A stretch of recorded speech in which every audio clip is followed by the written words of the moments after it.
and welcome back to Ganesh Institute channel. So in today's video we are going to discuss about Simpson's 3/8 rule. So basically this rule is all about how to find the value of definite integrals when you are given with the limits. Okay, now when it is 3/8, there is a small difference when it comes to trapezoidal, Simpson's 1/3 and Simpson's 3/8 rule.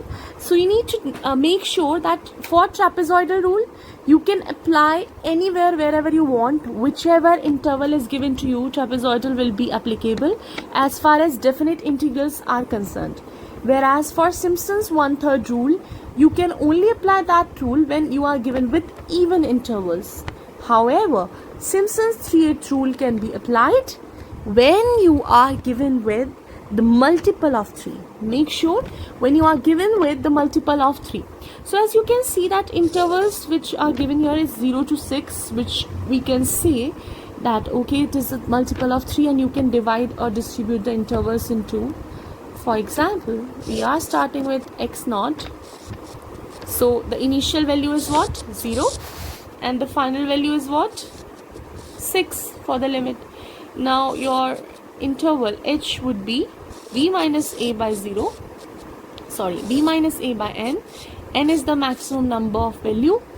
B is 6 minus 0, that means 1. Now your interval is 1. That means 1 gap you have to take.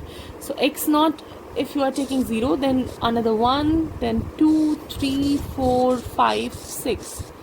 These would be your x1, x2, x3, x4, x5 and x6, right?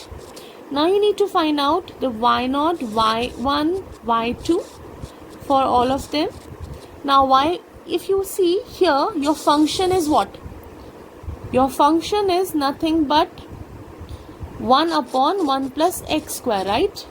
So fx is nothing but y. So if you want to find out the value of y0, that means it would be 1 upon 1 plus x naught square. If you want to find out the value of y1, then it would be 1 upon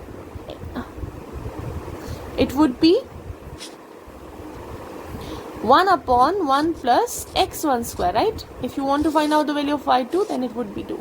So let's begin. So this is 1 upon 1 plus x1 square.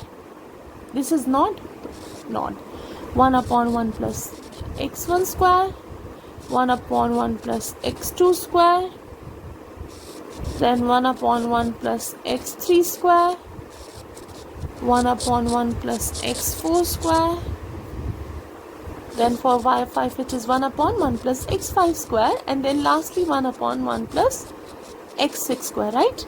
Now keep putting all these values of x to get y terms. So if you put 0 here, 0 square is 0, so 1 only. Then you have got, if you put x1 as 1, 1 square is 1, 1 plus 1 is 2. Then if you put 1 plus your x2 is 2, so 2 square is 4, that means 4 plus 1, 5. Then 1 upon 1 plus x3 is 3, so 3 square is 9 plus 1, 10. Then 1 upon 1 plus x4 is what? 4. So 4 square 16 plus 1, 17. 1 plus x5 is 5. So 1 by 26. 1 upon x6 is 6. So 6 6 is 36, 37, right? Now for Simpson's 3/8 rule, the formula for this, the general formula is, you need to take 3/8 because it is a formula 3/8 rule times of h. Then see the trick to remember this formula.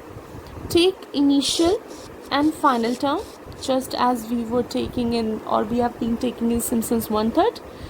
Then you have to put 3 times of something and 2 times of the multiple of 3. Remember, here you can only mark multiple of 3. So here what you see, the multiple of 3 is either y3 or y6. But y6 you have been taking already in the first part, so only y3 is left. Now apart from the multiple of 3, whatever is left you can put down here. So y1, y2, y3 is already here, y4, y5, y6 is already here. Okay, and keep moving on. So this is the formula. So that means 3h is what? H is 1 here.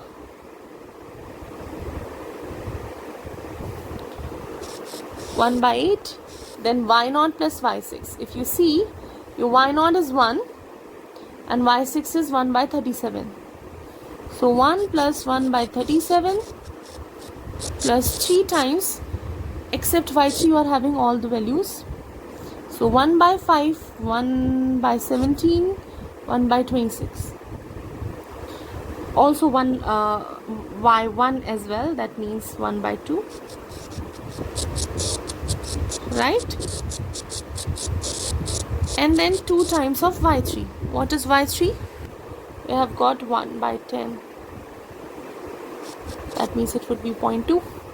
So 3 by 8 times 37 1 to 37, 38 by 37 plus 3 times, either you can do 1 by 2 is 0.5, 0.2, and this is 1 by 17. You can write it like 0.0588, and 1 by 26 as 0.03846, and we know 2 by 10 is nothing but 0.2, and then you can write it as 38 by 37 something 1.02702, and then if you multiply this, add this up and multiply 0.79726, right? 3 into this, right? And then you have got 0.5. So if you forget about this, if you solve the whole equation, you will get something which is 1.296475 something, which could be approx 1.3. So what we are finding out, that similar question has been taken for all the 3 rules, but the values are slightly different because of the rounding off. If question can ask that okay, up to these decimal places you have to solve, then it would be appropriate. Now one more thing I would like to add on. Let's say if question will ask that find the value of m, let's say it is root 3m. So what you need to do, you have to find out through Simpson's 3/8 rule or 1/3 rule or trapezoidal rule, whichever is satisfied here, and find out the value as we got here as this value. Now substitute this value as root 3m and find the value of m with the help of it. Divide by root 3 and rationalize. I'm hoping that you've got this part, this concept, and if so, then don't forget to like, share and subscribe my channel. Till my next video, take care of yourself. Bye bye.